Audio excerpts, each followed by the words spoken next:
Hello, good evening, and welcome to today's edition of Sports Ultras. Of course, a weekly edition as we bring you the show only once a week. Sports Ultras, of course, from 6 p.m. to 7:30 p.m. Sorry for that technical hitch over there. And we are going to be delving into several things. Of course, all champions, I think. And I'm talking about looking at, the Manchester City win in the UEFA Champions League. Mediama Sporting Club as well winning in the Ghana Premier League.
And so it's going to be a lot of conversations around the UEFA Champions League and the Ghana Premier League, as there is so much to talk about.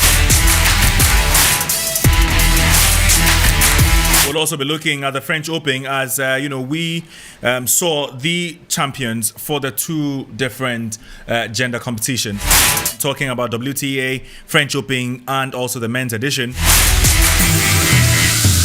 So let's get down right into it. And I've been joined in the studio by Kelvin Oswansa, Aniela Alote. I initially called her the curvy one. You didn't hear that? The trophyless. No, the curvy one. The trophyless. The curvy one. And then Oreku Ampofo, all geared up and ready to dissect all the issues in the two major events we'll be looking at. And we'll be starting with the UEFA Champions League. Shall we? Lady and gents, let's hear your voices before we move on. Thierry. Yeah. Hey. Oh, sorry. He's an Arsenal fan. He has to shout small so that his voice will be heard. Because if we look into the trophy cabinet, that's another trophy that he doesn't have. So, which trophy? Which one are we discussing? Which one? Okay. Which one? Which of the trophies are you talking about? Because when it comes to trophies, I won one with utmost distinction, and it's going to stand the test of time. 38 games undefeated. I love that. 49, and it's even extended to 49. The Invincibles. Who ruined this for you? Oreku, are you enjoying the conversation you're having? Not at all. I mean, how would you enjoy it this season? What have you done? that Invincibles that they are talking about, if you had to look at the records, it's 26 wins. It's one of the poorest. It's one of the poorest. Look, if you're looking at English teams and the record for teams that have won 44 plus games, you would expect to see the Invincibles in there. Yeah. They are not there. Man City appear 3 times. There's Man United. There's Liverpool. They've won what? I mean, record points tally. Record points tally. Record wins in a season. You're looking at the record points wins in a tally. season. How many matches? Exactly. And See, and they have the 44. Do you know if you get 100 points, automatically you win a league? But you can go invincible and not win a league. You can draw your games and get 38. So true. yes, if they like, they should do it. And in if this they case, think it's easy to do, do them. You your team. I'm not going to give Arsenal fans a voice in this conversation. After such a shambolic season, you want to still come and raise your voice on us. Oreku, let's talk about Manchester City and great exploits in the UEFA Champions League. I mean, what a season has been, and maybe now I can get the other guys in the conversation now that they've calmed down. and are ready to reason. Yeah, it's been an exciting season, you know. I have not asked you a question. I have not asked you a question. I haven't asked you a question. So back to you, real quick. First, put the camera on me. I'm the one talking. First, put the camera on me. I'm the one talking. So back to you, Reku. First, let me appear. I'm the one talking. This must be one of the most underwhelming Champions League finals we've seen. It should be a close one between this one and then the one that we saw between Liverpool and Tottenham. Don't forget Chelsea Bayern Munich. Don't forget Chelsea Bayern Munich in 2012. Yeah, it was terrible. It was drab. I thought that one was a bit dramatic. We had a penalty save and all that. I mean, it sort of lit up, especially. But you had an 89th minute goal in that game. Yeah, there was some drama. Yeah. There was drama in this one too. If you are where was the drama? Lukaku. Drama near the end. He blocked the shot. We'll get to Lukaku, but I mean, for now, let's look at the final. Was it worth your 90 minutes? But Terry, you were mentioning like some historic moments. No, so if you can just sneak in 2006 more, then we can continue. 2006 when you lost. Please continue. When Arsenal lost. Oh dear, Just continue. Just continue. Like they were mentioning previous games. I just wanted, okay. Because we are mentioning years when great teams won. I think you revel in defeat. Anyway, Oreku, I'm not allowing anyone to interrupt anymore. Their microphones are off.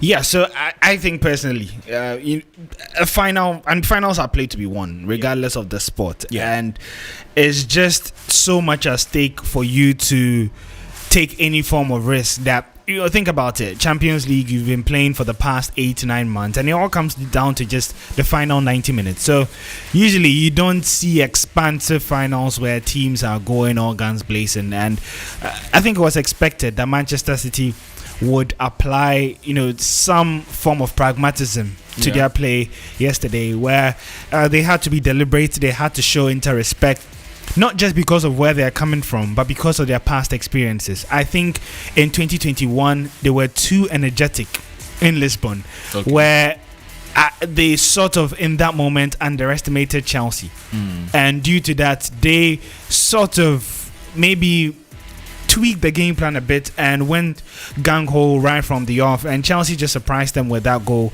in the first half, and they never fully recovered from that. So I think the key here was to always stay in the game. Pep Guardiola stated before the match that the thing about playing Italian teams is that they want to get into your head and make you feel that at 0-0 you are losing the game and they are winning. And in the first half, I thought that was how it panned out. If you look at the body languages of the two sides when they were walking off the park, Manchester City looked rattled. And it was only 0-0. Yeah. Inter Milan looked like the game plan was working and they were growing in confidence. Yeah. And I think for that split second where they started to find their feet in that final, Kevin De Bruyne picked up yet another injury in the final, and that sort of slowed down their momentum and gave Inter confidence to finish that half strongly. At that moment, personally, I thought it was gone. I thought it was too many of their past goals trying to haunt them again.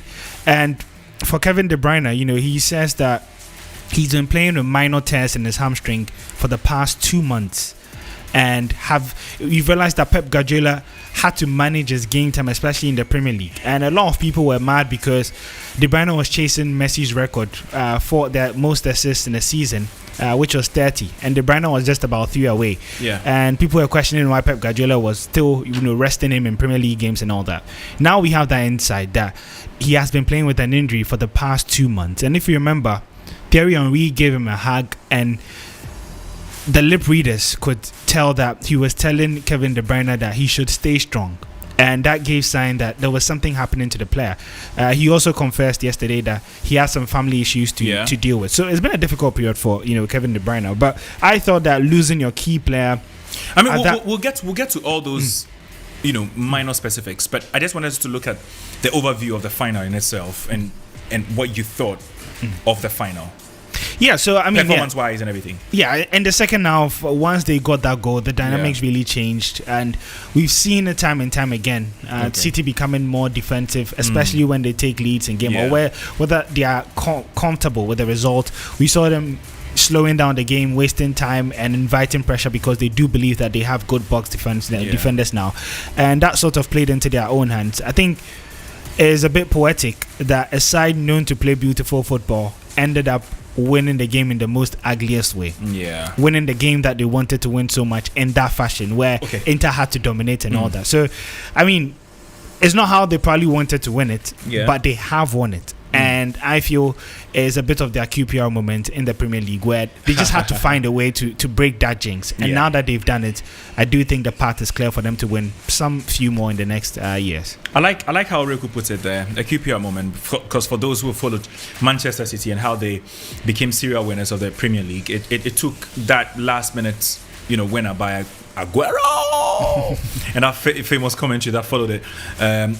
to set them rolling. A lot of people have a feeling now that the first one is in a bag, a lot more could be coming. Pep Guardiola himself had said that, you know what, Real Madrid, be careful, 14, it's not so far away, we can catch you. I mean, I think that's far-fetched, but it still is a manager that is reveling in the victory and still confident of a lot of things that he can do going forward.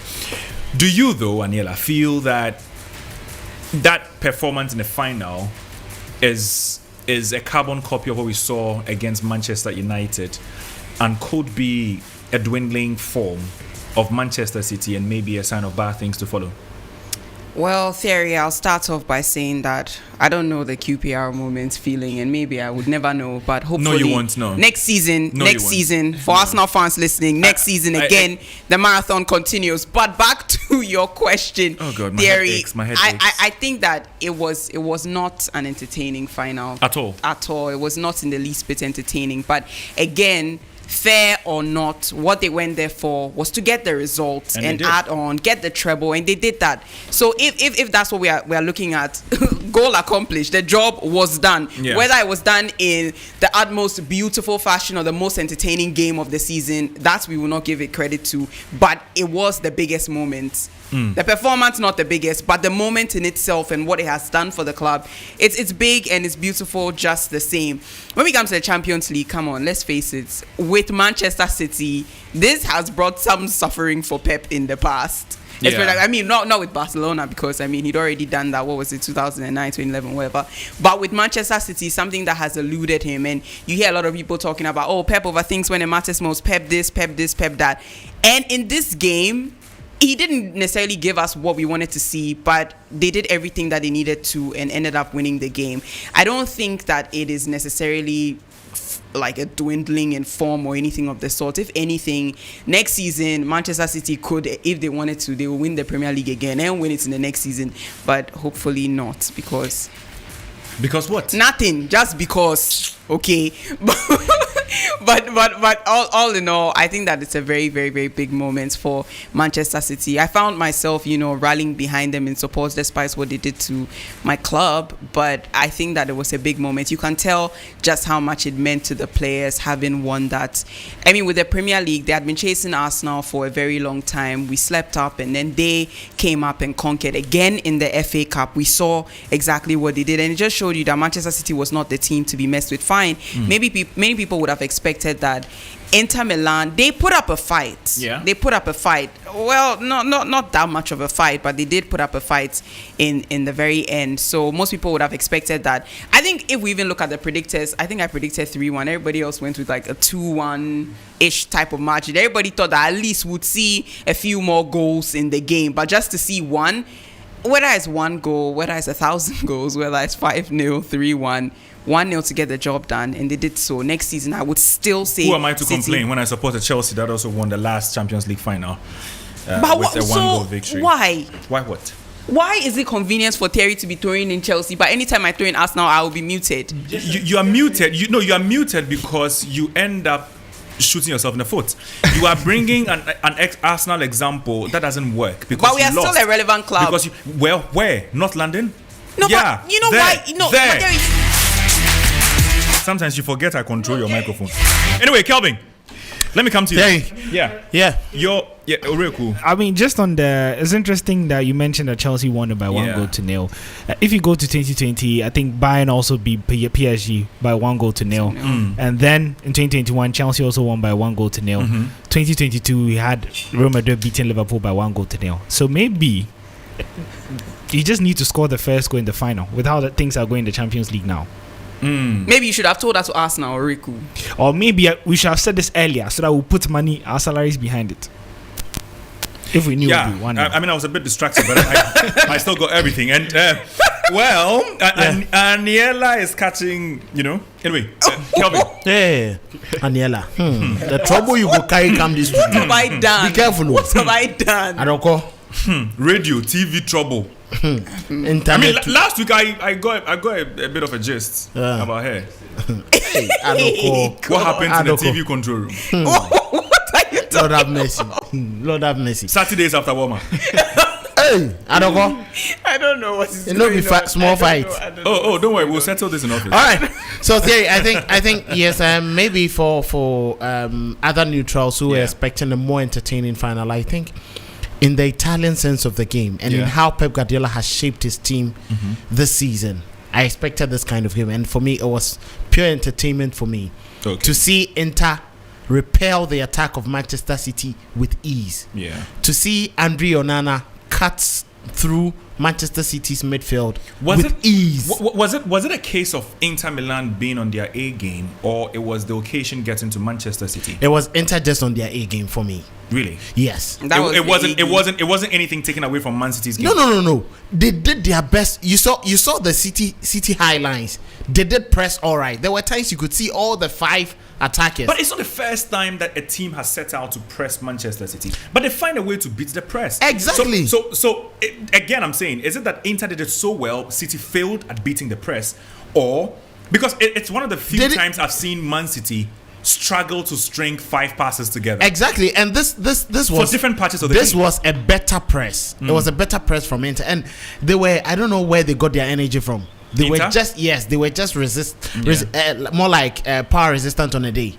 They just gave Manchester City very little room to operate, and even for the times that you see all City's 5 attackers, that is Kevin De Bruyne, Ilkay Gundogan, the one on Bernardo Silva, and then Jack Grealish. Anytime they push upfield to try prevent Matteo Darmian, Bastoni, and Acerbi from building from those blocks, you see Onana stepping up as far as to the arc of the penalty area to make passes that was split in between Manchester City's forward line and that second line of block in John Stones and then Rodri, and always he managed to find either Çalhanoğlu or Brozovic, and he gave Inter that space. The only difficulty for me that Inter were lacking, I think Oreku made mention of one deficiency in the international team, that is Denzel Dumfries. He's as useless without his pace. Sorry? He's as useless as any other player without his pace. He's a Micah Richards Pro Max. Oh, Richards was on the bench analyzing these players. Ufnu my name. Yeah. Ufnu bisano.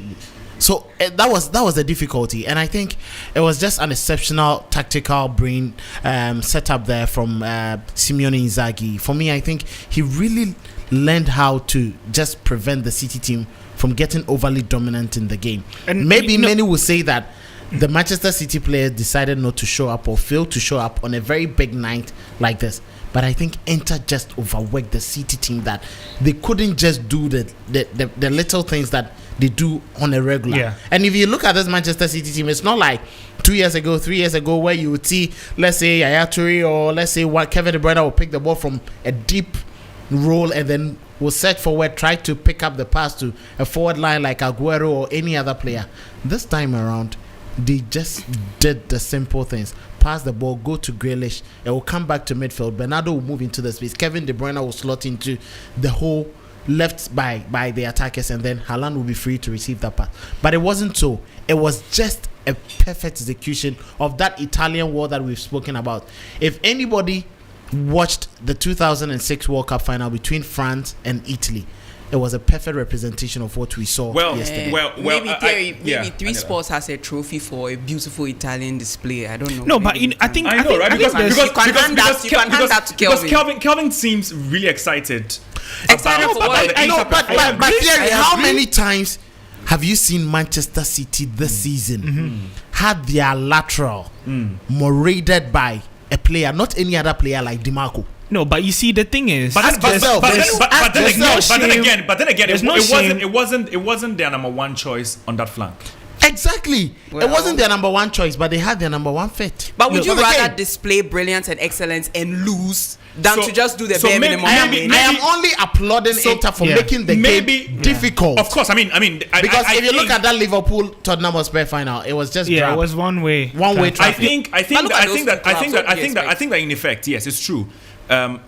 Inter gave us one hell of a match that we didn't expect. I mean, people thought it was going to be a lot about Slam Manchester dunk City and all that. So I get that. No, Kevin, Okay. I'll make All a right. point. So I get that point, but then what's the benefit? And I think I may have read it somewhere. A writer criticizing how Inter come into a final to defend, to press very well, to harass and to hassle the Manchester City players or team who Inter may have felt are better than them, which is true. But how does it not have an end result? Because almost every single attack seems rushed in terms of the long shots that came out of nowhere sometimes, or crosses that were not finding their men and their targets. What was the end product of that Inter beautiful game?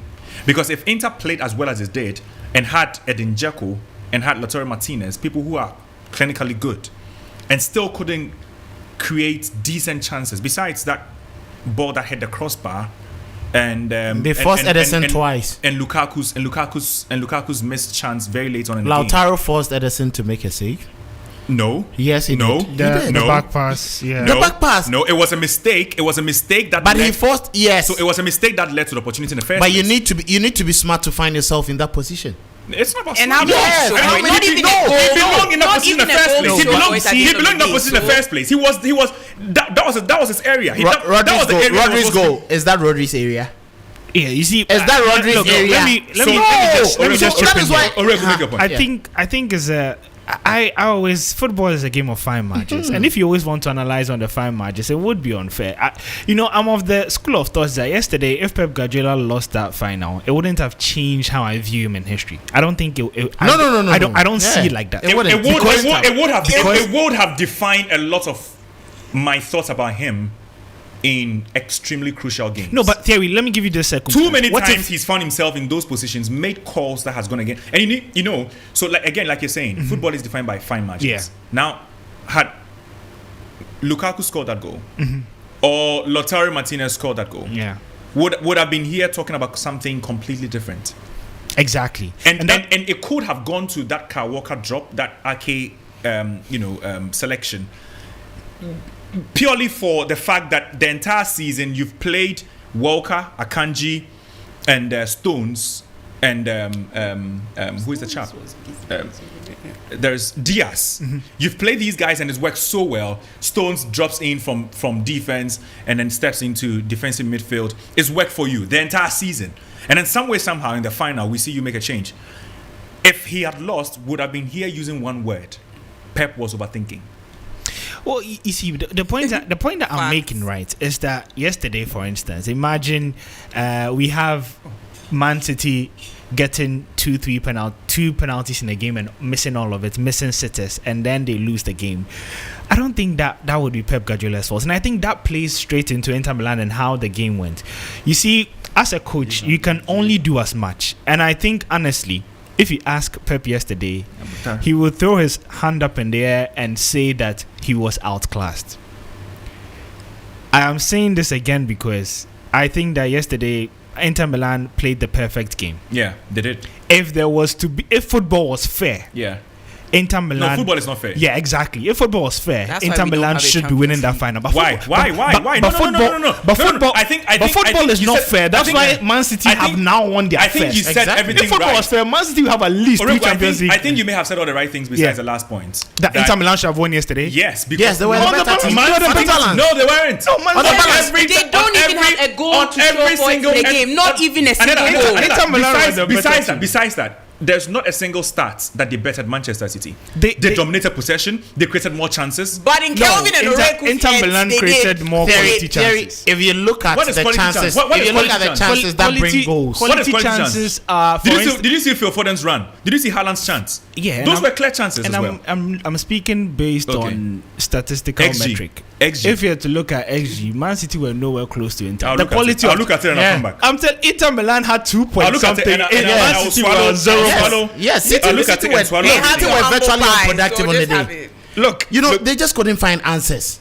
It was difficult for them. I think Manchester City were poor, right? Man City By were their poor. previous standards. By their own Exact- standards. Okay, yeah. And who made them so? Even Exactly. Rodri admitted Who he made was them poor. so? They made themselves so. No, They're as good as who they are. No. Okay. It's Inter. I don't think so. No. It's Inter that made them that bad. No. So, Inter you, made so them you didn't get my point. I think I'm not Inter talking, made I'm not them talking about the final. Inter made them bad with We are what? talking about their own With standards. what? Hold on, guys. No, we you are see- talking about the standards. Yeah. Standards before the final. Nobody made them so.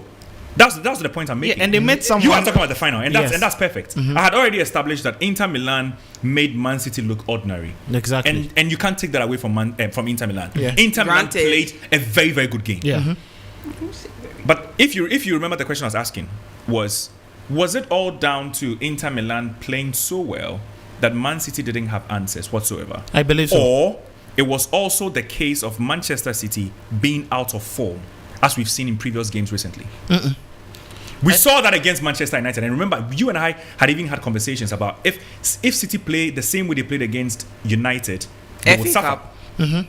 and they did. Yes. And it was only down to Inter Milan being more clinical. They would have taken this game. And Theory, if you look at Manchester City, But in their games is against it not even a Manchester credit? United, Is it not even a credit to Man City Wait, Theory. that they play so poorly and still get to win a game? Theory, yes, it's credit to them. But what we are saying is, on a day, Yeah. on that particular day, Yeah. Inter Milan forced them to play that way. City are I always, won't take that away City from are them. I always won't take that very away from them. dominant over their opponent. Yeah. But in their games against Manchester United, Yeah. they labor to get their victories. This season, we've seen it. Yeah, and they have Everywhere. and they did against Inter as well. Yes, they labor to get their victories, and that is the mark of a very good team. You muddle through even on a day where Before the you are- United game, they had struggled in about 2 or 3 Premier League games. it was because After the Arsenal game, they seem to be struggling in every single game. it was. Haaland has scored just once in 7 games or 8 games. Don't you think that it became very clear how his style was and how to get him frustrated in games? Nah, I just think Haaland has lost form totally. I think he was and scoring. had nothing to do with He was Inter Milan. scoring at an unrealistic rate, and the curve just flattened a bit. It's normal. It's normal. It's Fine, totally normal. it may be normal, Yeah. but you look at the He way done what and he manner. needed to do for You his look at the season way already. and manner defenders approached his style of play, and what they did in the latter part of the season. It was totally different. Okay, starting guys, from that Real Madrid game. Let's that pick, first leg. Kelvin, let's pick a few of the reactions, from Istanbul after Manchester City beat Inter Milan by a goal to nil. Very marginal.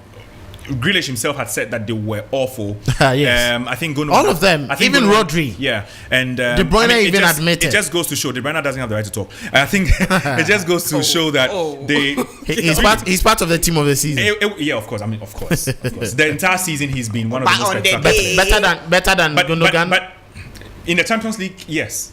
In the Champions League, Yeah, yes. yeah. I think He's been the reason Haaland is Haaland, or was Haaland. Yeah, this I season. mean, Yeah. I think he's been more defining than Gundogan in the Champions League. Exactly. He might have been more defining in the latter The reason I part say he of doesn't have the right to Champions talk League is that, I season. mean, you do all these things, your team needs you the most, and you always disappear. You know, he nearly Guys, missed this. it's No, but his you know, fault. he This nearly is his fault. There is his fault. This guy, Did I tell you to correct yourself this before the guy has final? been playing through pain for the Yes. past 2 months. for the past 2 He's months. the reason they won the Premier League. Exactly. Got to that In level. fact, he's he's the the reason they got to the Champions beat League Real final. Madrid. Yeah. Yeah, and he's the reason they could have lost. Anyway, so let's take some of the reactions. We'll come back and talk more about the UEFA Champions League. Remember, we are dissecting the final that happened in Istanbul yesterday between Man City and Inter Milan. We'll be right back.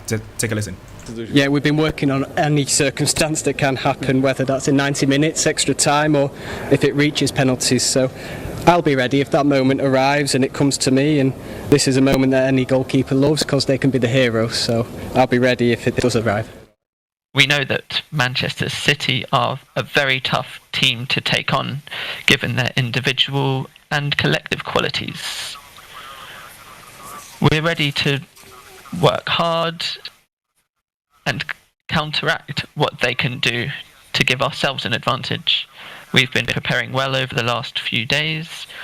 We have 2 training sessions ahead to prepare and fine-tune the final details. Then the match will be here. All right, so some of the reactions there after the game. Aniela is still talking and wouldn't listen. But yes, those are some of the reactions, and clearly you can pick up from these gentlemen that it wasn't the best of their performance. I mean, if you beat Real Madrid of all clubs the way you did, then people expect you to roll over Inter Milan. And it just didn't happen. And I mean, we've discussed a lot about Inter Milan and everything. Now, let's move on the conversation and deal with the individuals in the game. We've spoken... Okay, so let's first of all deal with Manchester City, and then we'll come talk about Inter Milan. And we have only 10 minutes for this conversation, actually, before we move on to other things still in the Champions League. And remember, we also have the Ghana Premier League to talk about. It's quite a loaded episode. So, the individuals that I thought went missing yesterday... Erling Haaland is the biggest culprit. I think he was a bystander. He basically, for me as a striker, what I expect you to do, especially when you are as tall and as huge as Haaland, is you play with your back to goal, play as a target man, bring others in, hold up the ball, do something that just basically says, even if I can't score, I held my team to win. Haaland couldn't do any of these things besides that half chance he got, and he fluffed it.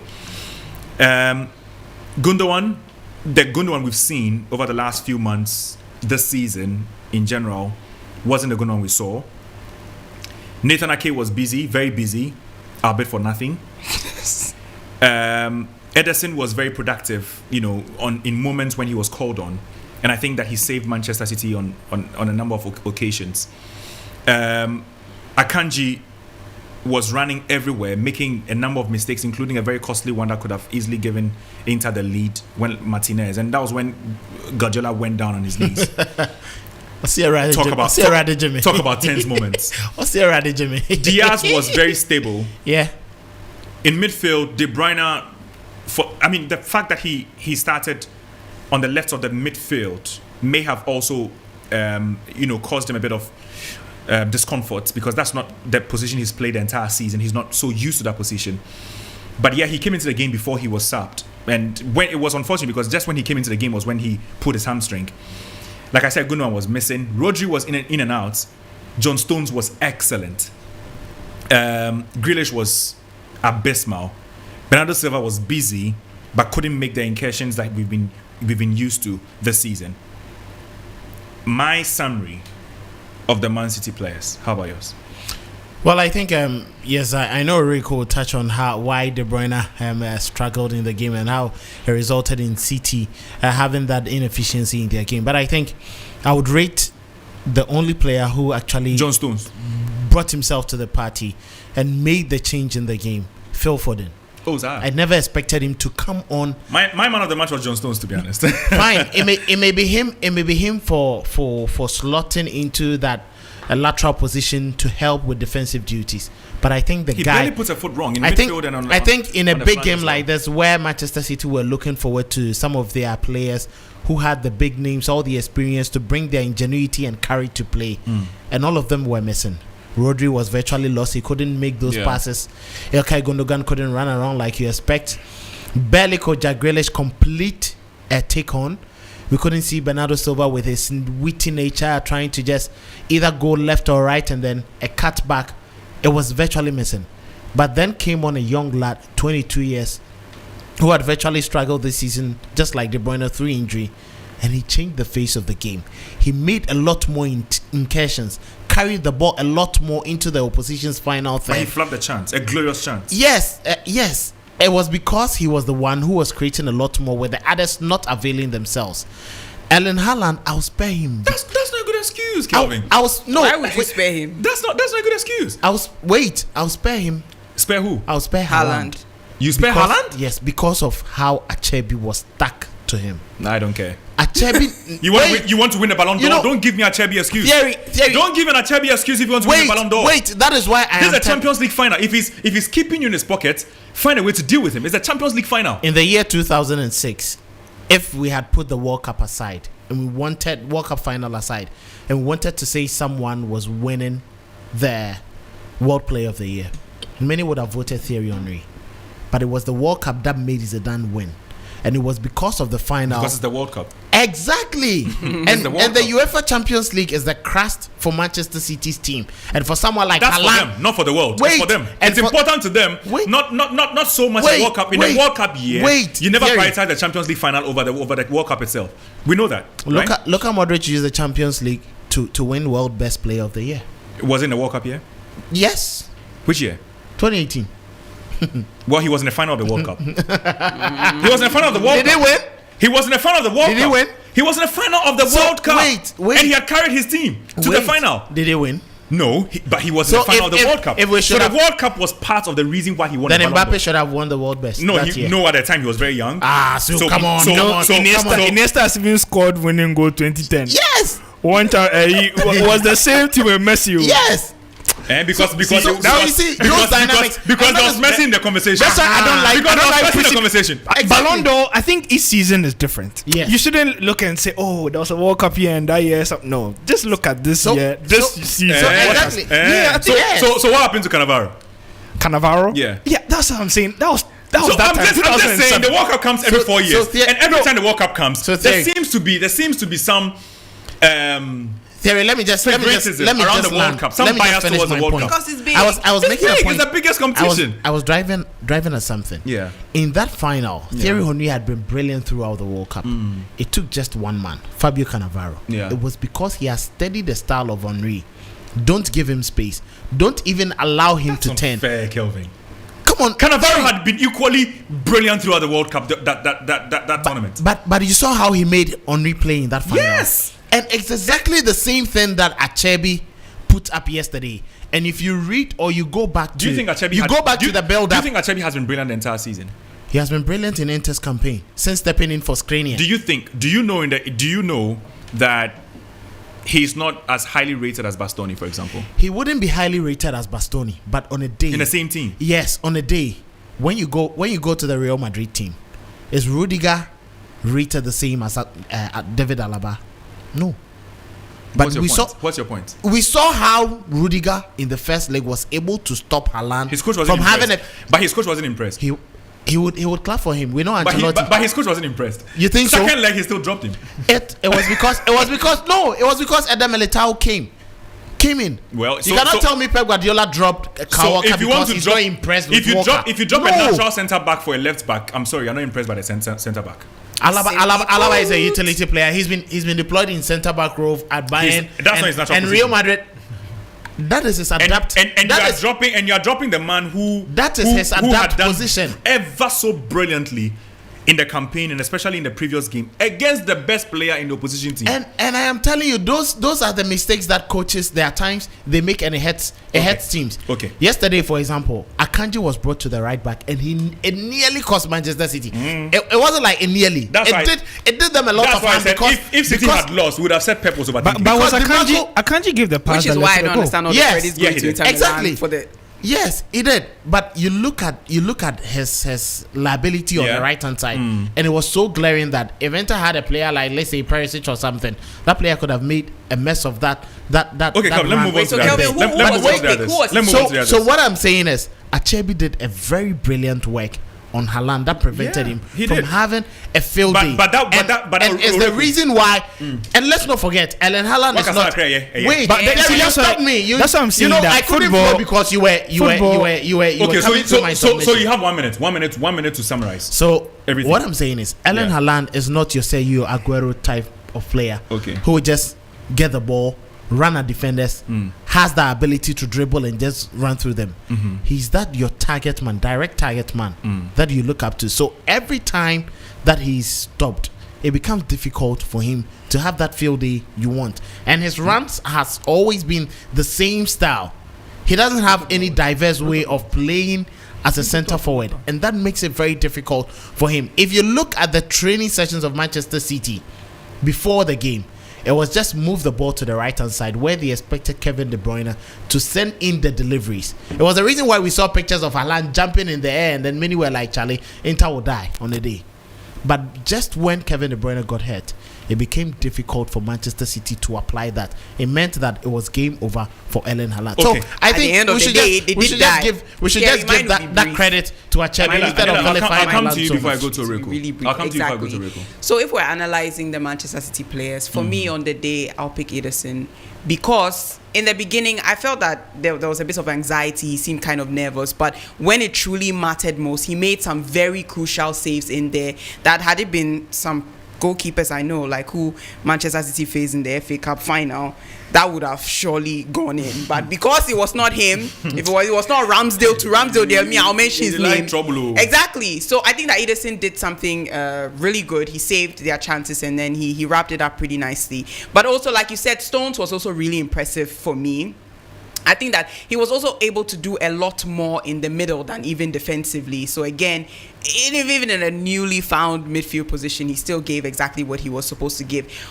Haaland, I won't spare Haaland like Kelvin was saying, because everybody expected a lot more from Haaland. But for me, I think he done what he needed to do for the season. And it's a good thing Rodri stepped up to the plate and scored the goal when he did. So he'll probably be my second pick. But for Haaland, it was a relatively quiet night. But before doing the news, in the first half, I remember there was a chance in there. I think De Bruyne had managed to get one through to him, but nothing really came of it. That's just Haaland, too close. you mean? Yes, for Haaland, that was just too close for comfort. I think that for somebody like Haaland, that should have been bagged. He should have found a way to bag that easily, but unfortunately he didn't, and well, that ends that. But again, for Kelvin, I think that it would be very important to mention Foden again, because I think that especially for his age and what he has experienced so far, he was really quite impressive on the night. But at the end of it all, I'm going for Ederson, Rodri, and Stones. Okay, Rico.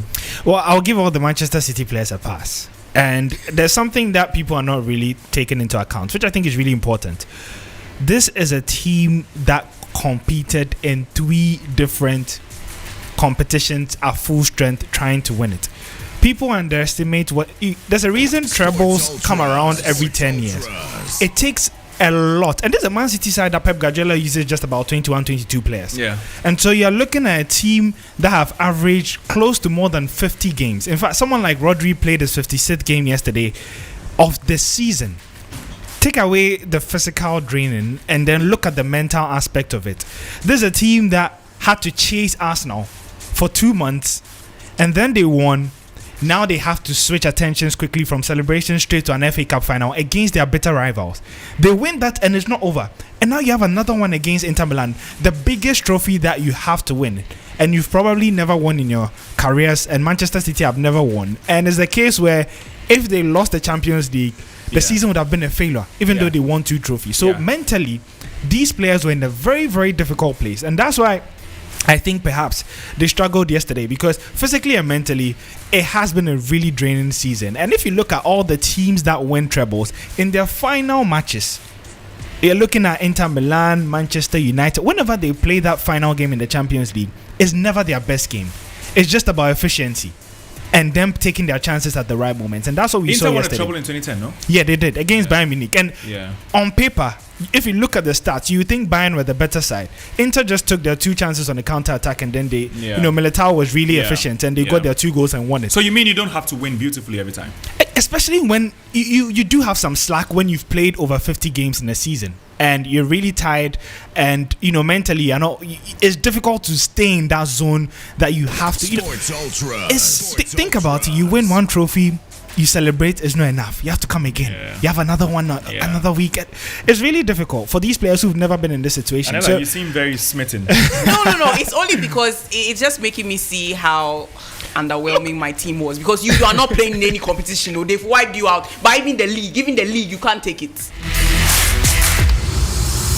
Sometimes there's stress levels on Aniela's face. Anyway, let's move on, and still in the competition of the Champions League. Let's now look at the team of the season, officially issued by UEFA. They say Courtois is the best goalkeeper. I bet to differ, but yet they say that. And then there was a mention for Kyle Walker. And right back, of course, a 4-man defense, a 4-3-3 formation actually. And in defense, it's Kyle Walker, Ruben Diaz, Baston, and then DiMarco. 2 Manchester City players, 2 Inter Milan players. In midfield is all Manchester City.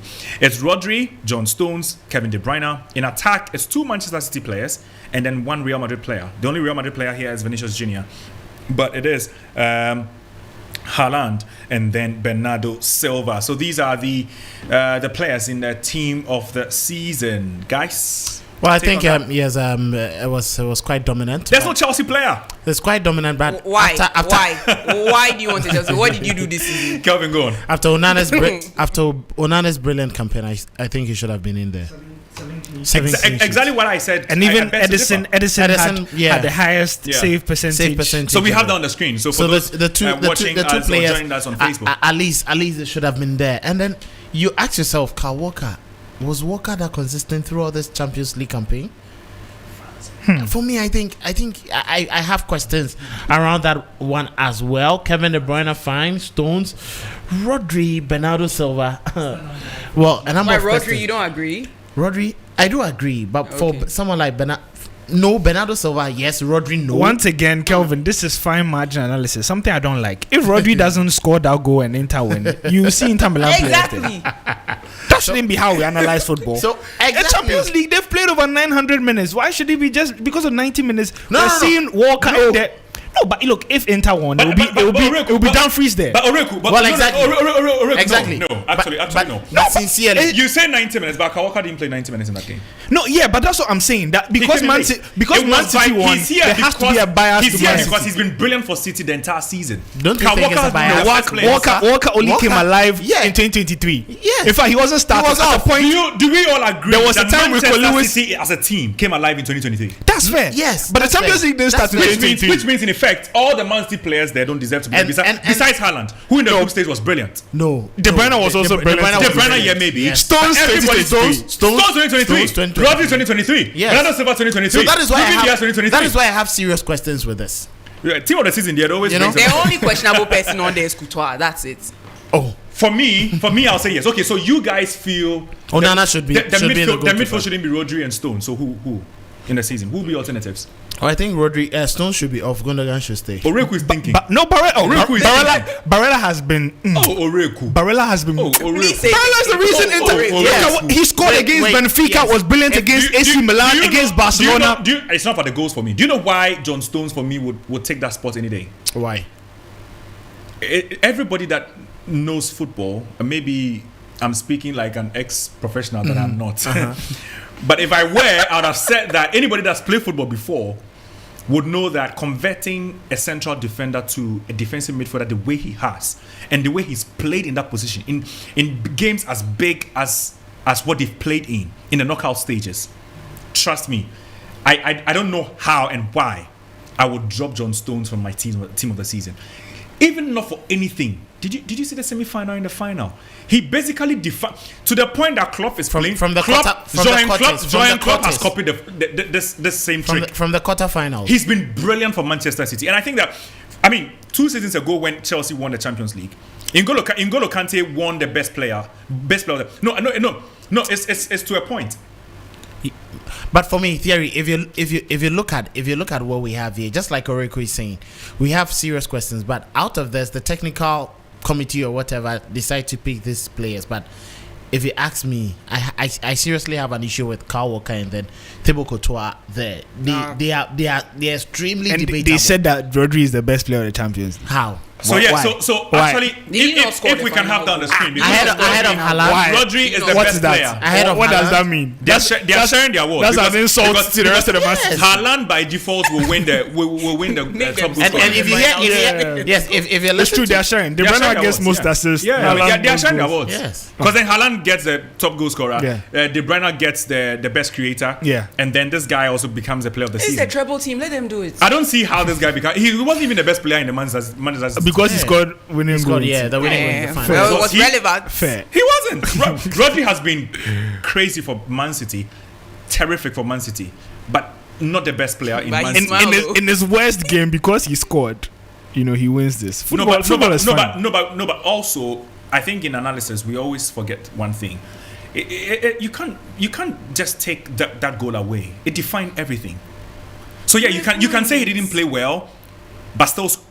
listen, for anything you can say about Kai Havertz, Chelsea fans will not say anything bad about him because of the Champions League winning goal. Listen, it's a Champions League winning goal. And whether you like it or not, Aniela doesn't like my examples, but that's fine. They stop using Chelsea. 2 seasons ago, Chelsea. Last season, Chelsea. This season, Chelsea are downward. Why not hear Chelsea again? Okay. I mean, that you can command your host like that, but that's fine. But that's okay. I mean, it's acceptable. I think that if he scored any ordinary goal, that's okay. Maybe he scored 1 out of 4. That's fine. But for him to score the winning goal in the Champions League final, he has a place in royalty, and maybe that's this. But I still wouldn't have given him the award though. But I can see why. You know what they've done? I can see why. It's like putting Juliano Belletti in 2006 as the best player of the tournament. So that's an Arsenal example for an Arsenal man.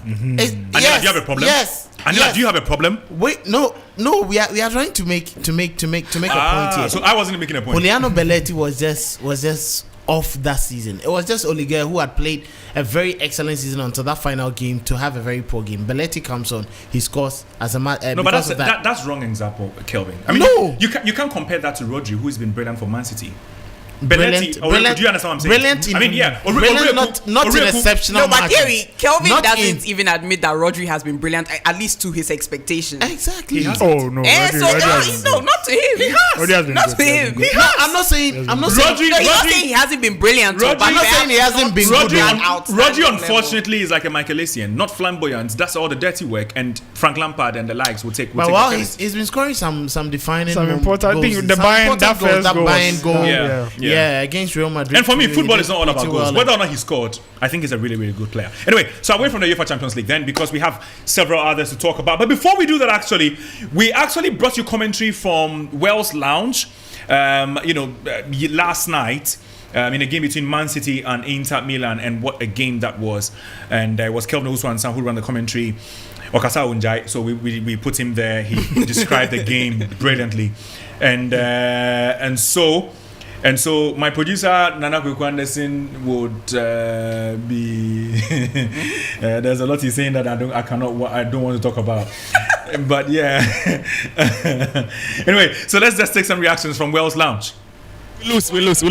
Unfortunate, very unfortunate. We lose. Very unfortunate. What do you think went wrong? It's football. And actually, at the end, we lost. That is my favorite since my youth. I love Inter. I love Juventus. I love Inter. And I love their style of playing. They are very defensive. Very unfortunate tonight. I'm so happy. Just so happy. I don't know what to say again. Do you think Pep is the best manager in history? You know everything, all right. Not quite excited. But anyway, we will take him soon. Oh, are you an Inter fan? Yeah, I'm Inter fan, but I go do it. I'm Inter fan. Today, since I day here, I'm Inter fan. Charlie, I'm so excited. This time my talk is happening to the camp. I thought my guys had that's a one. But one, you know the fish score. Why not for your bet is for that? Oh, I'll top. I'll be able to show you. 1-1. Oh, 1-1. Easy. I'll top bet. Oh no, I mean I just came to enjoy a good game. And so, I was giving one. It's a bit sad on our part because our rivals, biggest rivals, have won or done a treble, something that we did and we're bragging about. So it hurts, but that's a game. But it was a good game, so I enjoyed it. There's a sense of ambivalence for me, right? On one hand, I hate that my noisy neighbors, have won the treble.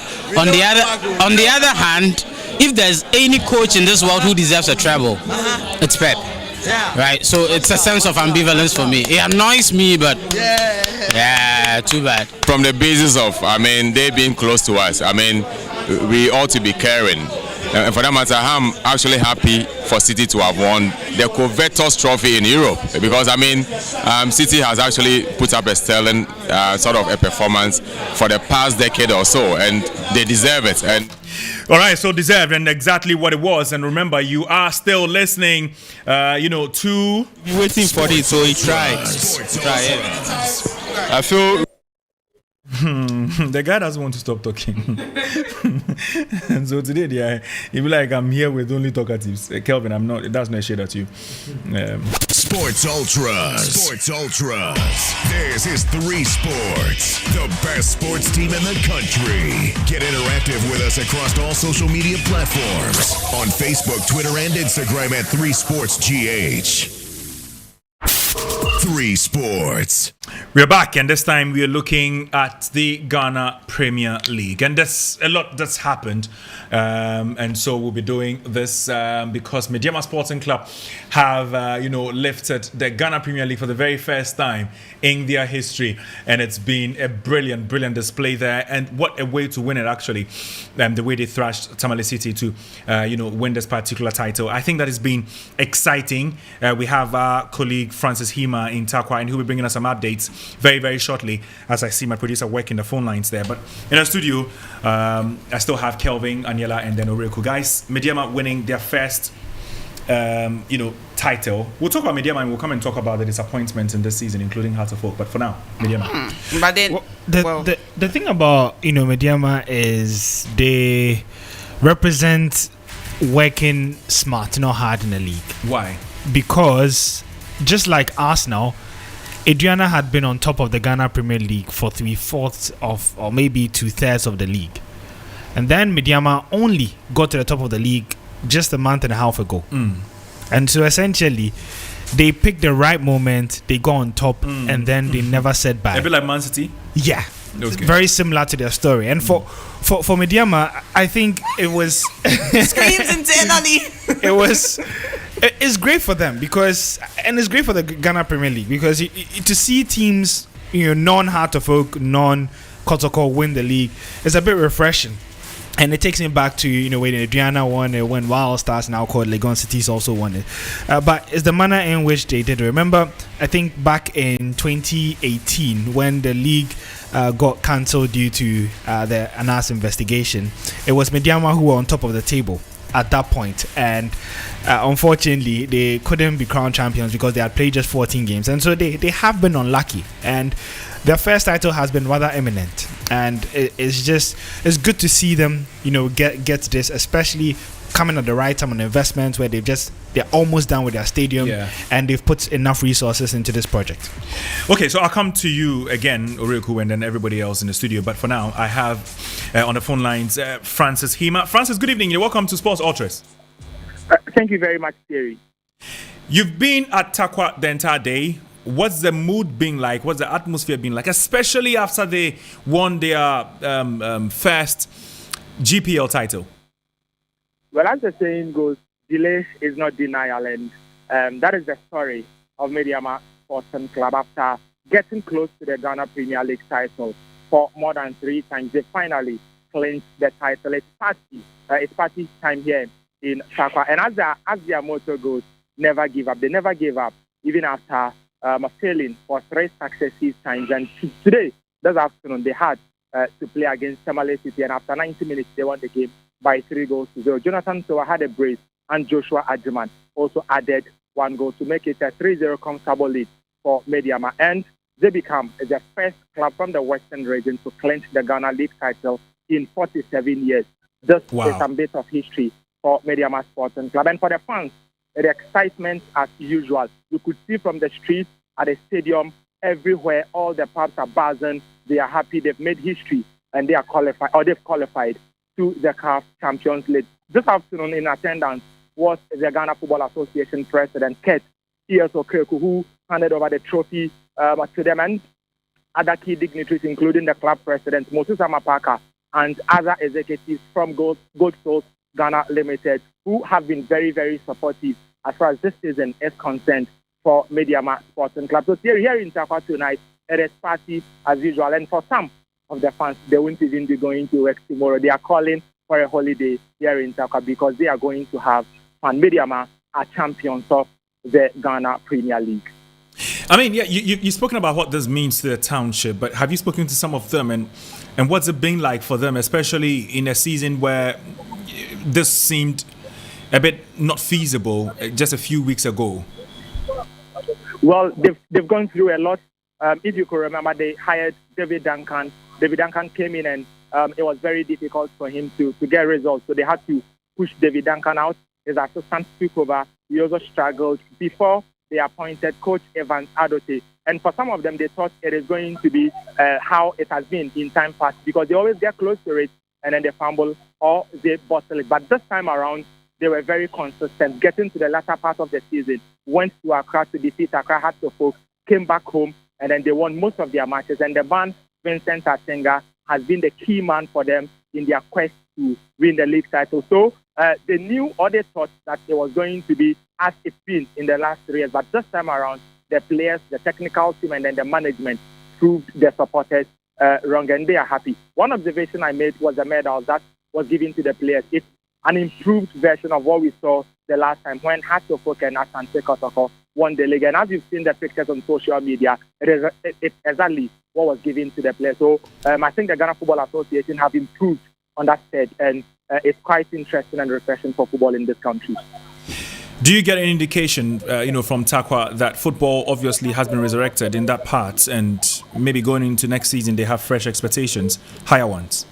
Well, one thing that I realized was that other clubs in the Western region were fully represented. Samatex Managing Director, Mr. Richard Ncentro, was here. Western Regional Football Association Chairman Simon Ehuma was here. And then other key members from the other clubs in the Western region were here. Speaking to them, one thing that they told me was that it was a Western agenda. And finally, the trophy is back home. And I'm sure that the other clubs will build on that and then learn from Mediama Sporting Club to ensure that they will also do exactly as Mediama have done. So I think football gradually is developing in this side. The TNS Stadium is under construction. In just a year or 2 time, it is expected to be completed. So for them to have a stadium and then being the reigning champions of the Ghana Premier League, it shows clearly that football is being developed steadily, or the development of football is going on steadily here in Takwa.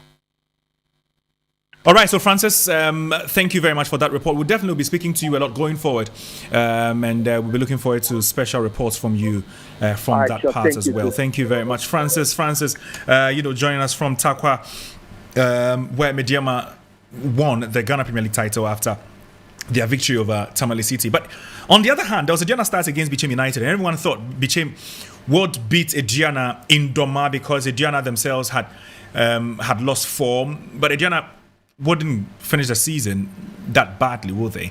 They won by a goal to nil. We'll not be talking about Diana now. We'll still focus on Mediama Sporting Club, who with 60 points have won the Ghana Premier League title, and it is definitely a historic day for them. But Kelvin, I'll bring you into the conversation because it's not exactly been a one-season wonder for Mediama. They didn't just come out of nowhere, have they? They've been in there and about for several seasons, and you just look at the club and you can call them the nearly club. They've always been in there and about. Sure. Bridesmaids for some reason, and never really the bride. Yeah. I think Oreko started to talk about the reason why they haven't won the championship, but I think essentially credit should be given to experienced guy for Augustine Evans Adote. He took the team at a very difficult time that had struggles from David Duncan. It was taken over by Rabi, who at a point felt he couldn't continue and then decided to leave the team. Confidence was given to Evans Adote, much more experience, to bring him back to handle the team. And what a turnaround this season. Just when he came, they started playing better, they were calmer, and you could feel the sort of experience that you see with any experienced manager with the team. And I really think Mediama took this on well, and they had almost all the experienced players in every single department of the game that they played. In defense, they had a Vincent Atenga who made the top scorer for the team.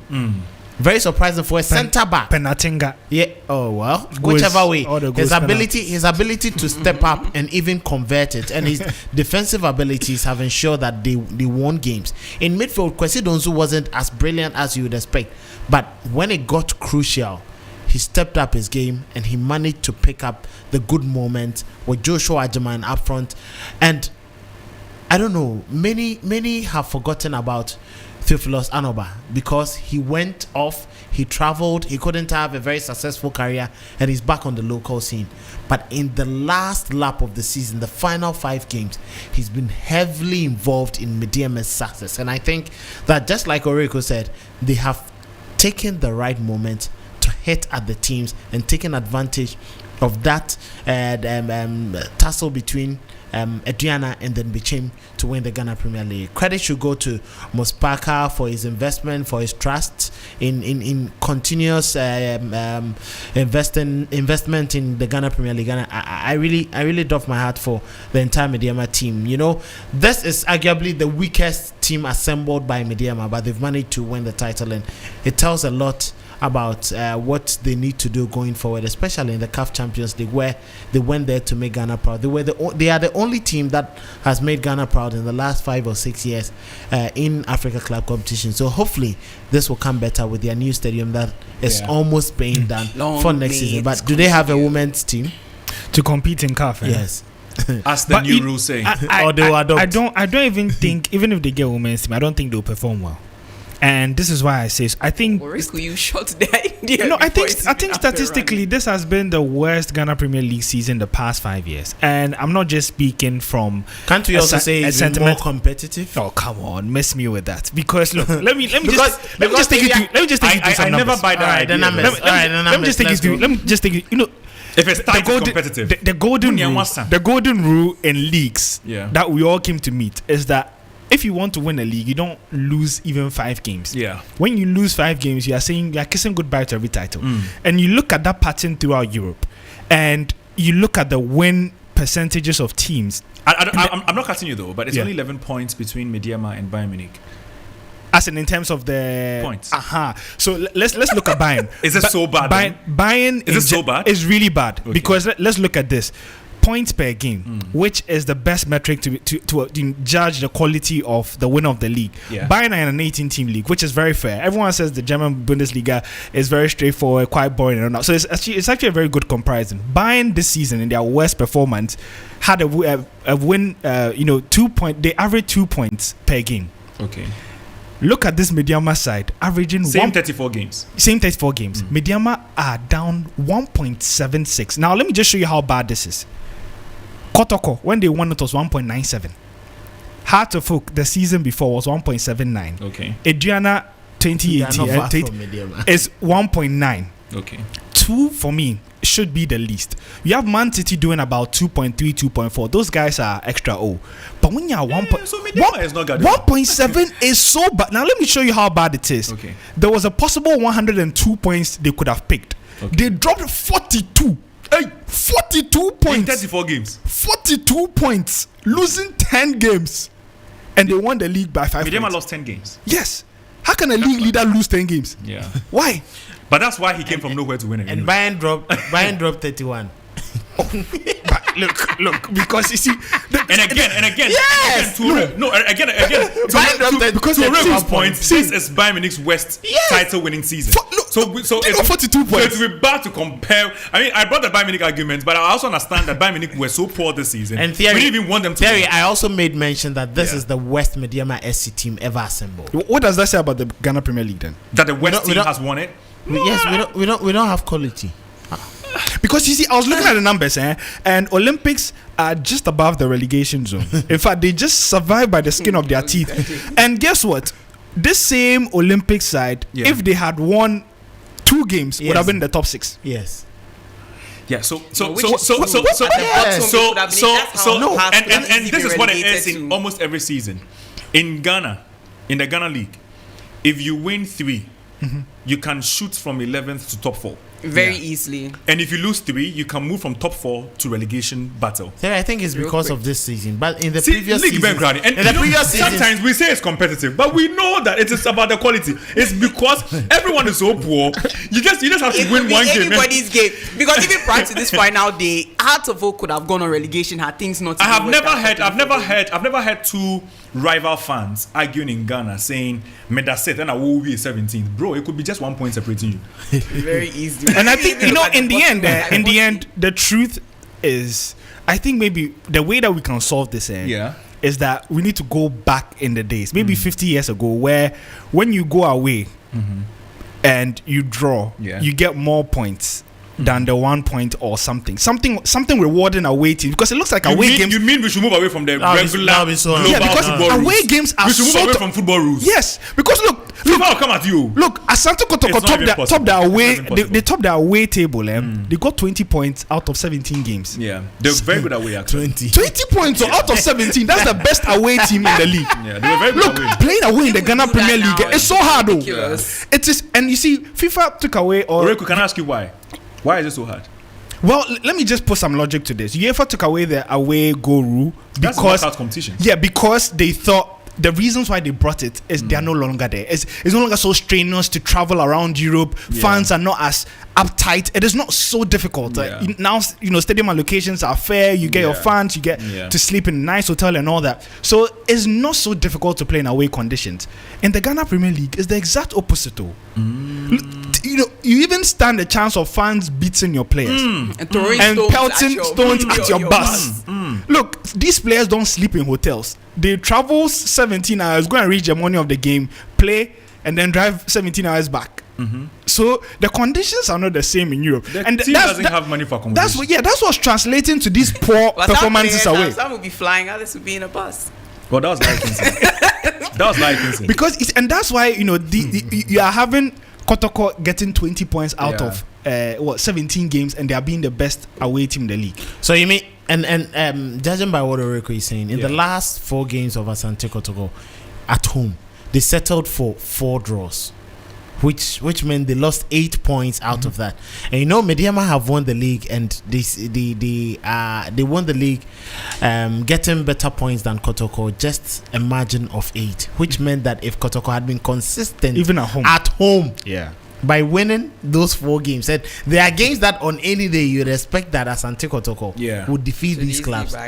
They should have been up there. So it clearly gives us an indication that despite being so good away, they are so poor at home that the standards have dropped so low. Okay, look at how Hartlepool lost last week to Archie. And today they went to Brekum to get a draw. But theory, honestly, I'm very happy for Mediama. I think that this is amazing for them. It's very, Ediana dropped the ball, and even if they on final day like Arsenal, they can score 5 goals. Nobody cares because you still not win the league. I have to bring it because if you drop the ball, we need to mention. Can you ever analyze any sports topic without Arsenal? You are not an Arsenal fan, but you are sorry. You are sorry for Arsenal more than the Arsenal fan. But I think that also on the day, even with the scoreline, I mean, this was a very convincing victory, Jonathan. So Joshua, they did an absolutely brilliant job. 3-0. That was 3-0. There was absolutely no response for Tamale City, and I think that they deserve the win. And they should. So sad for them.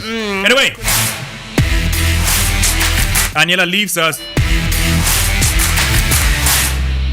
We have a replacement for her. But before we actually introduce the replacement, let's go straight to the predictors from last week. There are no more predictions to do because game's Nasa. But we have the prediction. So I said Man City will win against Inter, 2-1. Scoreline wrong, but prediction correct. So yay. I said West Ham were going to beat Fiorentina 1-0. Did that happen or not? It did. Thank you. Correct score. No, 2-1. Anyway, Asante Kotoko, I said. You did formal. Asante Kotoko 1, Dreams FC. Like get 4 out of 5. Then draw. Mediama, I said will beat Tamale City 3-1. Yeah, close shave. Ediana 1 became 1. That's the only one I got wrong. Yeah. Everything else is correct, including the Kotoko 1, which was correct score. Hey, me dying. Anyway. Kelvin says Inter will beat Man City. His hatred for Pep Guardiola didn't work. Said West Ham will beat Fiorentina. That worked. Kotoko prediction against James was wrong. Mediama against Tamale City was correct. Ediana beating Bichim was correct as well. And so 3 out of 5. So far, I'm in a comfortable lead. This week, if you get, I'm back on the screen. If you get less than 3 this week, then Charlie, you're not good. So Reku says that Inter would lose, Fiorentina would lose. There's a draw between Kotoko, Mediama would beat Tamale, and then also got the last one wrong. So Bichim not be serious. The way we all think say Charlie, then we'll do something. Anyway, Aniela says that Ediana would beat Bichim 1. Actually, it's a correct scoreline. Yeah, correct score. So she got that one right. Said Mediama would beat Tamale City as well, correct. Inter losing to Man City, correct. West Ham, correct. Kotoko Penoyan wrong. So that's 4 out of 5. So I think she got correct score. Yeah, she got correct score. Hey, no. The Ediana one was 3-0. No, she said 1-0. No. Mediama Tamale City is correct score. She said the Ediana will win 1-0, right? So that's a correct score. No, but can you please go back to Aniela for us? Aniela? Yes, that's correct. So that's correct score. So she leads. So that's the only correct score. That's the only. Yeah, so she will lead because we didn't get any. But I also got correct score. You got correct score. Yeah, I got Kotoko. Terry also had. Yeah, I got correct score. Okay. All right. Anyway, I even had West Ham. Kotoko, did you say 1-1 or goalless? Me? You said 1-1. Oh, sorry. I was goalless. Yeah. So no correct score. So it's Aniela who gets. Aniela is leading. Please. Anyway, so let's go to Bill. Bill says that Man City will beat Inter 2-0. It worked. I mean, hatred for Man City, but this time was being fair. Says there was going to be a draw between Fiorentina and West Ham. So close. Yeah, so close, but still close. Still no. Kotoko against Dreams. David. Mediama would correct score. And then Bichim beating Ediana was wrong as well. So he had only 2 correct. I think only 2 correct. Two. So I beat you. I'll leave the introduction to our guest in the studio today. He has about 15 minutes with us. Your name? I almost said where you're calling from. Yeah, I'm Prosper Kuzo. Yeah. Prosper Kuzo. Prosper is definitely one of the guys' voice that you could be hearing a lot going forward right here on Sports Ultras. Prosper, good evening. You're welcome. Thank you. Great. You've only started the conversation. You were here, but the chairs were full. We didn't have any MTC, so we are sorry for keeping you. But briefly, within 2 minutes, your thoughts on the UCL final, and then also the Ghana Premier League will come there. Okay, yeah. So yesterday's final was amazing. Many people didn't expect Inter to actually take the game to City, especially in the first half. Yeah. For City, I think we need to give credit to Inter on the day. They were absolutely amazing. Onana playing from the back, forcing City to go so wide because Inter left little spaces in midfield or at the center of the park that anytime City tried to build up from the back, they had to go wide. And if you look at the number of players that were on Bernardo and Grealish for that matter, it didn't allow them to have the field. They didn't allow them to take players on. I saw Grealish against Carvajal in the second semi-final when Real Madrid took on Manchester City, and he was absolutely amazing. So credit to Inter. Had Lukaku found the back of the net through the chances Inter had, or Lautaro squared Lukaku to give Inter the lead, City would have been in trouble, and then Pep would have had some questions again on the night, losing a second Champions League final in 3 years, and that couldn't happen. But how about talking about Rodri? He was absolutely amazing or incredible on the day. His ability to step up in such a defining moment, I need to give credit to him. Of course, player of the season, people might not necessarily agree, but I think he's not necessarily an advanced version of Sergio Busquets, like Busquets, but a type of Busquets that scores goals. Because we didn't see Busquets in his career score a lot of goals. And then I saw Rodri for Manchester City last season in their last game against Aston Villa, where they were 2 goals down, and then Gundogan was the one who actually picked up the headlines, but Rodri was the one who found the equalizer for Gundogan to score the winner. So he's a big name, and he's an amazing this season for City, whether or not he deserves to be called player of the season in the Champions League. So credit to Inter for making the final. They actually don't deserve to make the final, in my opinion, because in the group stage, they were drawn with Barcelona, Bayern, and Victoria Pleasant, and then it seemed as though they were not going to qualify, but a handball that was denied Xavi's men. Ansu Fati header on Denzel Dumfries hit his arm, and then the referee let it go. Well, when it comes to Barcelona, I can't be bothered for what they did to Michael. Yeah, and so Inter made the final. Yeah. But credit to them in the final. They were good. They really put a game up there to City. Yeah, and then in the Ghana Premier League, for Mediama, I'm happy for them, but I thought throughout the season, especially before the month of April, that Adriana were gonna make it their third, but they failed to do so. And I need to give credit to Mediama as well, although the standards, or they didn't win the league by a lot of points, or didn't score too many goals for that matter. But I think overall, for them to really do what is required of them, if the big names in the league are failing to clinch onto the opportunity and go out there and win the league. If Medeama has done so, especially for the first time in their history, we need to give them the plus, and we need to give them credit for that. So that's my take on the UEFA Champions League and the Ghana Premier League. So, yeah. Nice one there, Prosper. But also, before we move on from the GPL, Abednego Tete, top goal scorer. Oriku, why are you laughing? You know, I just love how football seems to be giving us these type of stories. You look at Manchester City, how they had to suffer before getting the Champions League trophy. And I remember when I was back at Joy, I asked one of the national service personnel to write about Abednego Tete and how he could potentially win the Golden Boot with Heart of Oak. And to me, it was just a challenge to a national service personnel.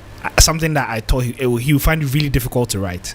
I thought he was just sitting around, so I should give him some crazy work to do. He did the research, kind of made sense. But I knew deep in my heart, Abednego Tete would never win the Golden Boot with Hearts. He kind of made sense. In the end, he ended the season with Hearts 0 goals, and I've been laughing at him for the past 2 years. And guess who has last? He was shambolic. Yeah. Guess who has the last laugh now? And it's just how football can just. Well, you're laughing too, so. Oh yeah. I can't answer that. But who would have thought? Who would have thought? To score 18 goals, and it's not with a top quality side. It's a side that was just promoted a couple of seasons ago, and to be able to do this, I think is really good for the face of the Ghana Premier League, and also for a team like BBNU Gold Stars to have a representation with the player getting 18 goals.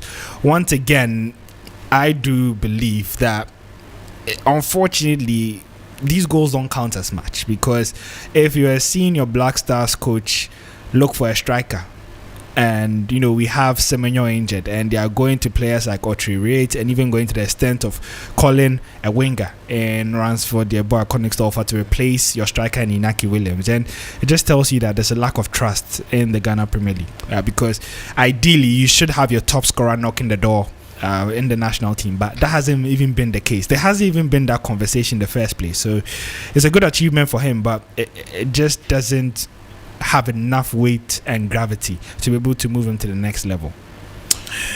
Well, I think I'm not too surprised. Michael Osei, I think, has done a very decent job on Abednego Tete. Speaking to him, why he decided to go in for a player who couldn't even survive at Ken Faisal, where expectations weren't as great as Hartlepool, but he just gave me a simple explanation. Has any of Hartlepool or Ken Faisal played to suit the style of Abednego Tete? Because they think he's a target man. Just get the ball to him. He's not that player you'd expect to pick the ball from deep lines and then run through the spaces. Just go to the flanks, send in your crosses, and he's that man to jump in and get the goals for you. I remember that game against Accra Lions at the Accra Sports Stadium, and after the game, Ibrahim Tanko was like, Charlie, we never expected this guy. He's just caught us by surprise. And it was because the way and manner that Gold Star set up was just to cross the ball and find Abednego, who was always running into the channel in the goalkeeper's area, and he got 2 goals, even though his side lost 3-2. So I think there are times coaching also does some magical moment. Now we are talking about John Stones as a midfielder, and he's slot into a midfield where in a competition where Luka Modric and the likes went into the semi-final. It's all because of coaching, and it all boils down to Pep Guardiola, and credit is being given for that dynamic swap. And he's not the only player who has benefited. We've seen Joshua Kimmich benefit from that similar style. So I think credit should also be given to Michael Osei for that quick change and turnaround of Abednego Tete. We move on the conversation, and we go straight to the Under-23 squad for the age limit competition. That's the AFCON, happening in Morocco in just a couple of weeks. And Ibrahim Tanko, the head coach, has issued out his squad for the tournament. A squad that has Kamaldeen Sulemana in there. Sweet. But also there are some debatable inclusions or exclusions. We'll discuss that in the next few minutes. I'll walk you through what the squad is. The local side has Danlad Ibrahim, Emmanuel Eso, Aziz Dari, Dominic Insobila, Emmanuel Apeu, Ashikwe, Samari Abbas, Hafiz Ibrahim, Sylvester Simba, Godfred Waki, Augustine Randolph, Ebenezer Adai, Emmanuel Ajay, Aaron Issel, David Opong.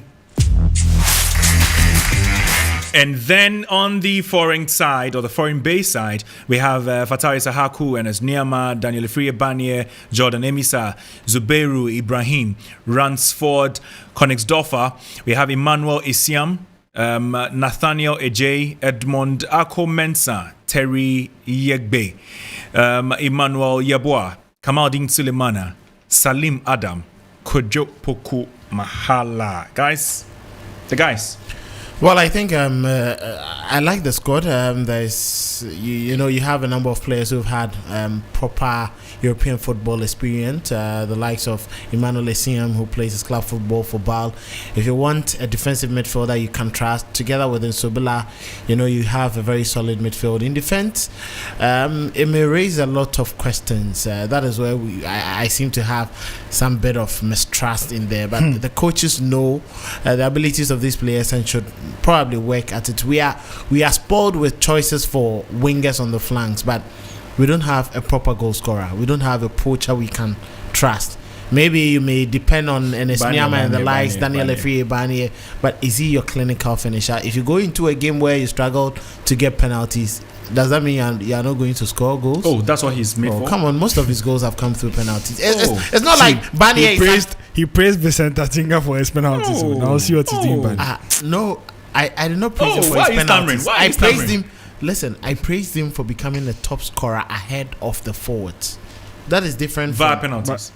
Yes, and I did not dispute that. Penalties. I did not dispute that. Anyway, Prosper. So what I'm saying is, if we should your point already. No, we should have a proper forward. Okay, so your point. And why is Afnejan not part of? So you wanted Afnejan? Prosper, back to you. One name I'm happy to see there is Kamaldeen Sulemana. Okay, a great opportunity. Southampton have been relegated, so great opportunity to go out there and gain the trust of not just the coaching staff of the senior side, but even the fans. And of course, they are aware of his abilities, his electrifying pace, and what he can do if he decides to be on his A game. But still a long way to go.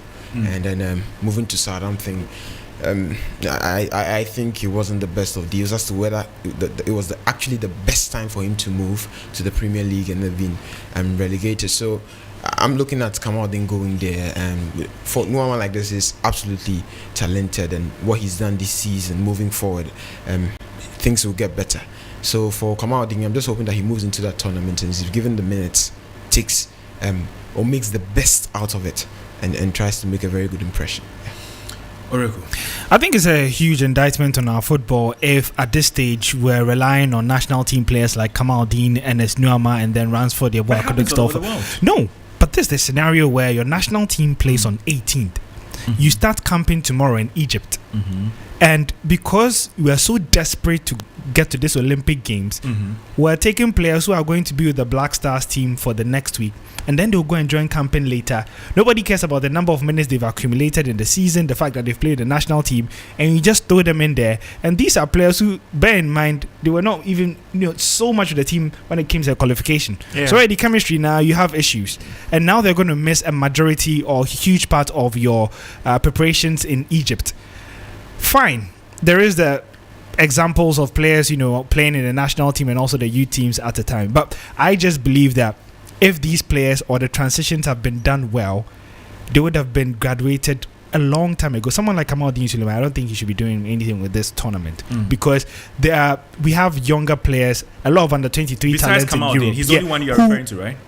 Besides him, I think Isahaku was rushed to the Black Stars in the first place. Yeah, Isahaku fits there too. He fits that belt because you see, the thing is, what really happens to these guys? Are they blocking the opportunity of maybe other players? You're looking at someone like Fosun Amankwa, who is not national team ready. He's probably nowhere close. He's playing limited minutes for Red Bull Salzburg, but this is the opportunity that he can use. Kamaldeen has access to all of these teams. So if I were the GFA, if I were a handler of the football, I'm looking at two things. I'm looking at the individual interest in this case.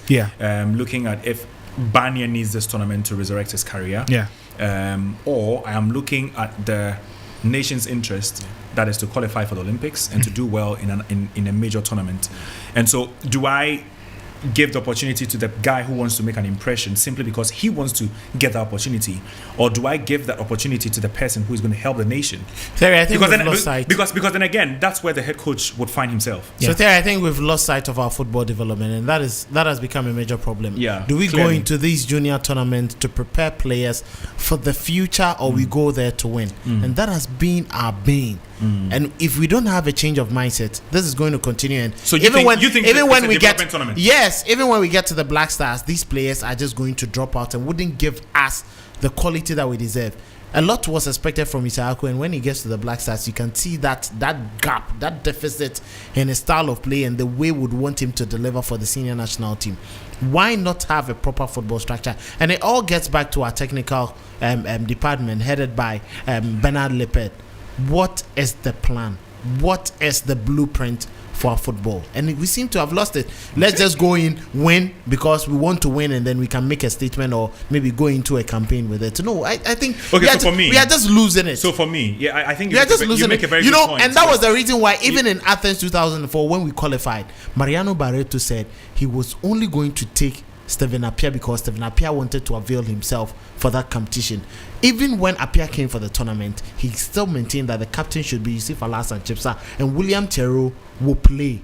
Appiah was only put up, and that was the reason why Appiah was given a more advanced role. Even when at Juventus, he was more defensive. So, I think you make a very good point when you say that we've lost as a football nation with the structure and everything.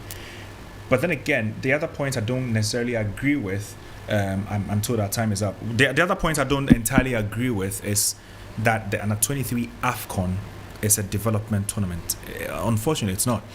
It's just that fine barrier between young and old. This is not under 20. It's not a development. No, because you see, it's not a development. The Europeans are going to bring under 21. This is a type of tournament where you bring someone like Kwame Poku. Yes. You said you should come and play Black Star. You know he's not ready. Yeah. Yes. So give him this opportunity. You see, someone like Kamal Dean, I'm saying this again. I'm using Kamal Dean because he will always have access to the Black Star. Yes. He's a full-blown national, international. He's like Neymar. Yes. He got access to the national team early. Yeah. Don't bring him back to this level again. Not at all. Neymar, after he got global recognition, still played in the Olympics. Olympics is fine. There is heritage there. So to Brazil, Olympics is that important. To us, the Under 23 AFCON is that important. But Neymar did not go. It's about priorities here. It's where the GFA would prioritize the competition and say this is important enough to us. Because then again, per the rules, if you win this, you get into the Olympics. Could it be that due to someone's personal interest and the fact that he can put it on his achievement list that he became the first association boss to maybe lead so Ghana? You think it's all about campaign? Yes, maybe you have notes I don't have. From where I sit, I don't have those notes. The reason because if you speak to Tanko, it looks like the message is you have to qualify. You have to qualify. And in 2019, when I even thought we had a better squad, his body language was more, it's a process. We are going there to develop these guys. If that comes as a bonus, fine. But we'll try our best to win. This time, I spoke to him and he says it's non-negotiable. Is it also because, clearly, if I give you the seat and I tell you to develop a headphone, maybe first attempt I'm like, try your best. Second attempt I'm saying you must make sure you do it. Is it a case of an increased expectation and KPI than campaign message? Because again, benefits of the doubt. If I give a job to someone, just being a devil's advocate, I would say you must do well your first time. Second time, if it's the same person, I'm asking a lot more. I'm demanding a lot more. Could it be that, to be fair? It could, but then again, I want to see that process. Conditions are not because the you see, Calvin, 2 years ago or maybe 2.5 years ago, we won the Under 20 AFCON. How many of these guys were able to transition to Under 20? Where's Specials Boa? They are all missing. Why are all these players? I think it's just Isiam, Fatau, and then Banier, and maybe Danlad. Who probably moved into the team. That's too little. Okay, guys, I've been signaled a billion times that our time is up, and so we'll have to leave the conversation. But of course, it's been Sports Ultra. Today we've we've spent a lot of time on the UEFA Champions League, also in the Ghana Premier League, and then the under 23. But also remember that there's been the French Open. You can follow our updates right here on 3FM. Novak Djokovic setting records left, right, center, and then also the under 20 World Cup. It's Uruguay, Italy. What a cracker that is! And then there's Israel also in the mix there somewhere with Korea. And so yeah, if you definitely will catch all the updates right here on 3FM, and then also sister station TV3, where we bring you each and every one of these voices that you know here would be bringing you updates on TV3 as well. My name is Thierry and I've been here with Kelvin Oswansan. Kelvin, say hello to your fans and your listeners. I almost said viewers. All right, viewers, expect a bigger week. Yeah, Facebook, expect a bigger week. Yeah, there's a lot coming up. So this week is going to be good. Yeah, Champions League in Yabweri. The season is over. So all the scripts are just going to be for next season. Chelsea will come good from Morocco and Pofo. So yeah. Oh, how Prosper. Final words. The season might be over, but there's still some excitement there. Yeah. We have a lot of transfer conversations to have. Yeah. And I think my producers will fight with me because I know we'll get carried away along the line, and we'll be spending a lot more time on Lionel Messi and Inter Miami and and how it's going there. But yeah, I mean, we have a lot of transfer stories to talk about right here going forward. The football season is over, but we have several other bits of the sports world to bring you. Yeah. So Prosper, thank you. Erueku, final words. I'm glad. Why do all of you say in very high tone before you start talking? Because I was surprised you came to me. Oh, so to you it's surprise. I don't know about Kelvin because Kelvin does that before he says anything. No, this one I was caught off guard. Because I'm always wearing the headphones. The PSs. I'm like, okay. No, this one.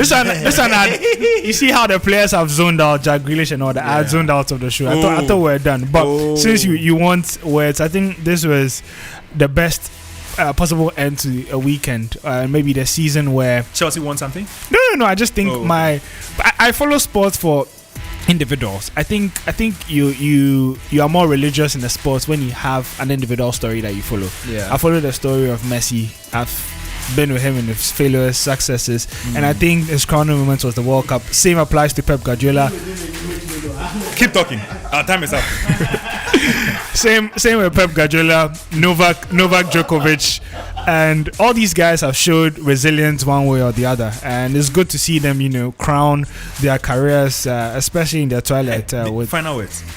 Wow. I'm giving a vote of thanks to my guys. Bye. All right, and that will be goodbye to you, the listener, and the view on Facebook as well. Also, for those who caught us on Twitter, on our spaces, a big thank you to you. Same time next week, we'll catch you.